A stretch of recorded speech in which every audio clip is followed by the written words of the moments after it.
Between the years when Michael Bay invaded Hollywood and the rise of the sons of YouTube, there was an age undreamed of.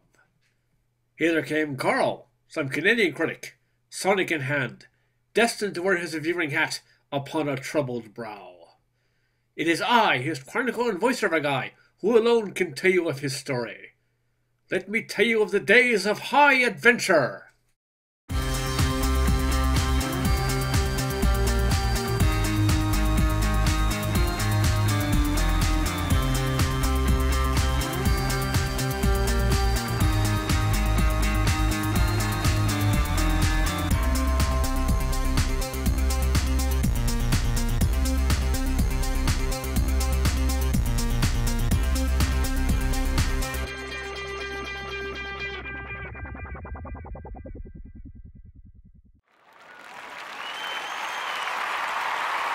Well, once again, I asked for questions, and boy, did you guys send them. So, let's get to it. An obscure planet in the SK system. The natives call it Earth. You can understand why I want to keep my address a secret. The last time I let it out, there was an incident.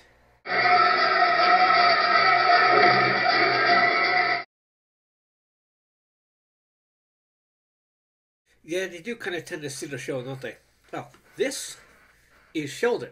He's one of my street cats. He's a very sweet guy, and I named her after the character in The Big Bang Theory because he always has his spot, usually on my lap. I'm sure you understand it's very difficult to keep cats under control. I can put them, say, in the bathroom, but then they'll cry and whine and want to come out and ruin takes.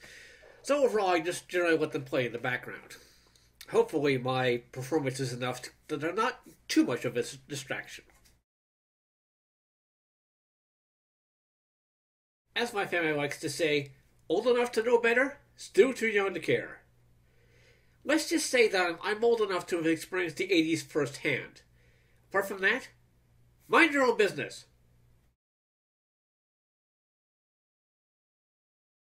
I'm some Canadian guy. I do relatively short videos, and I also host the My Two Bucks editorial films. I am Dr. Myron Evilo. I review movies with monsters and mad scientists and other fun things like that. And one day, you will all bow down before me. My name is Cecil Eustace Mortimer.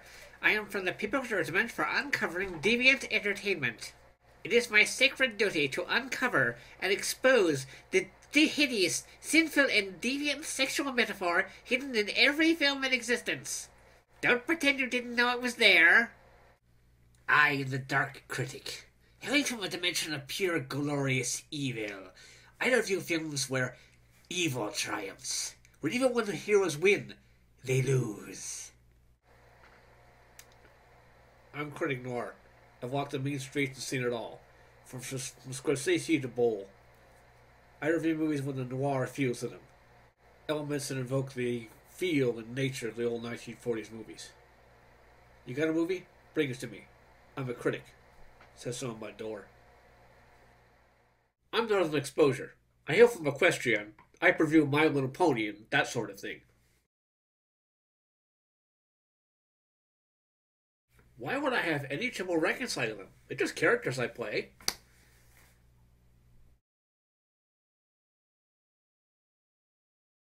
I'll field this one.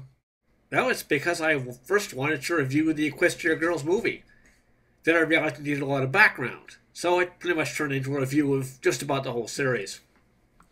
The other reason is that I actually like the show. Sure, it has its flaws and goofy episodes, and I love to point those out. But overall, I see no reason not to give it as fair a review as anything else would get.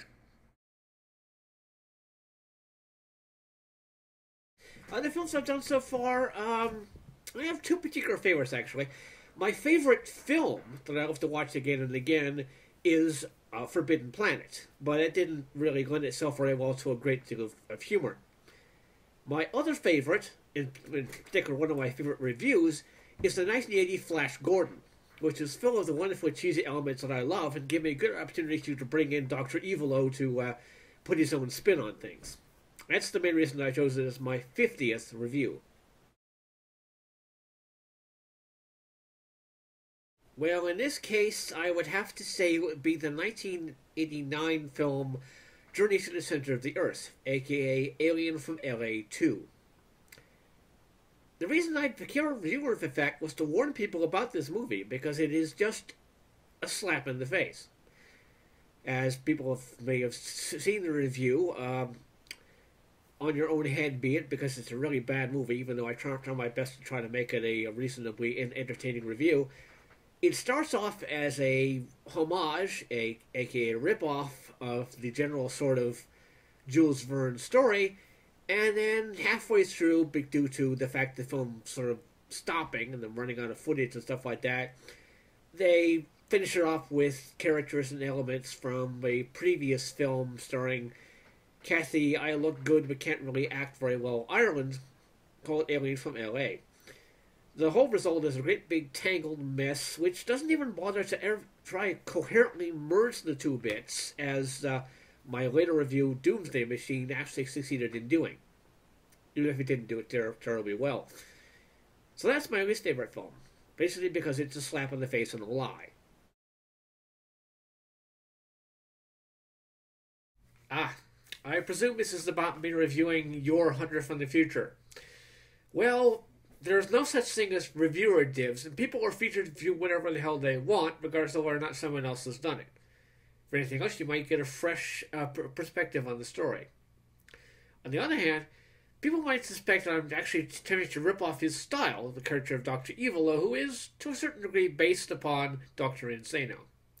Today I have to say, such a thing would be an act of a coward to imagine that I would rip off another reviewer. And I am a man! It's a teddy bear. Yeah, I am a teddy bear, don't you? Don't judge me! I'm going to presume that's a positive question instead of a, why do you keep doing this, you talentless piece of trash? The point is, I didn't do this to come up to any set goal, or any particular reason other than simply because I love doing it.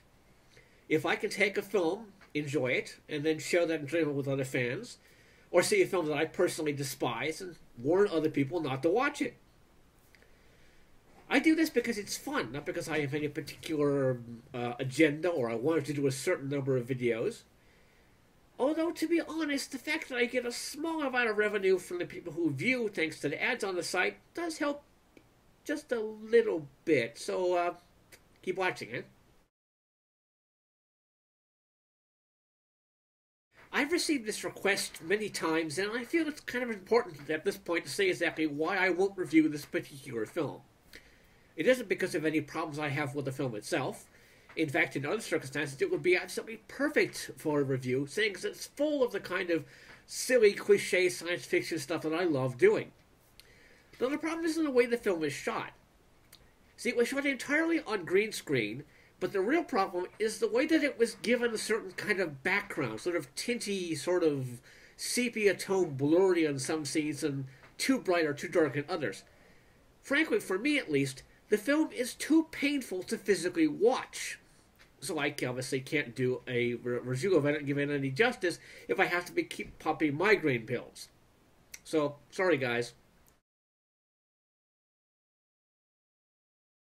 Yes, I do make mistakes. I'm only human. And for those people who may notice a mistake in my reviews and point out, thank you. I appreciate you, the fact you pay attention and that you correct me on something I may have done wrong. For those of you who feel compelled to point out every tiny little niggling thing that I do wrong in my reviews, I have one word. Nerd! Thank you. At the point of this video, no. I have sent out audition tapes to places like Channel Awesome, where I was rejected. Not that I'm bitter about that. But I'm still continuing to send out audition posts to various other sites like Geek Vision, and who knows, someday you may see me up there with your favorite reviewers.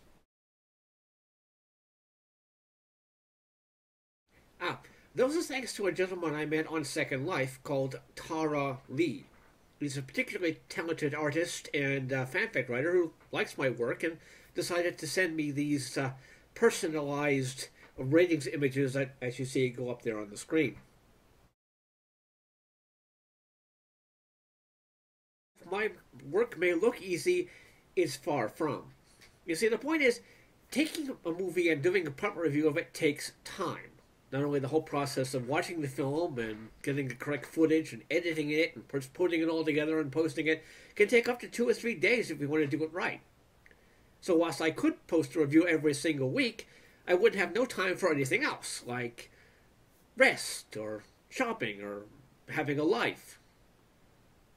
Stop laughing! Ah, that is an excellent question.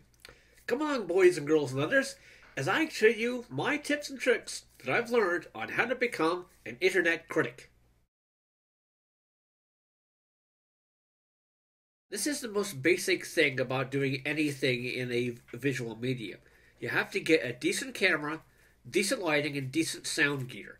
Because nobody's going to want to watch you if they can't see you and they can't hear what you're saying.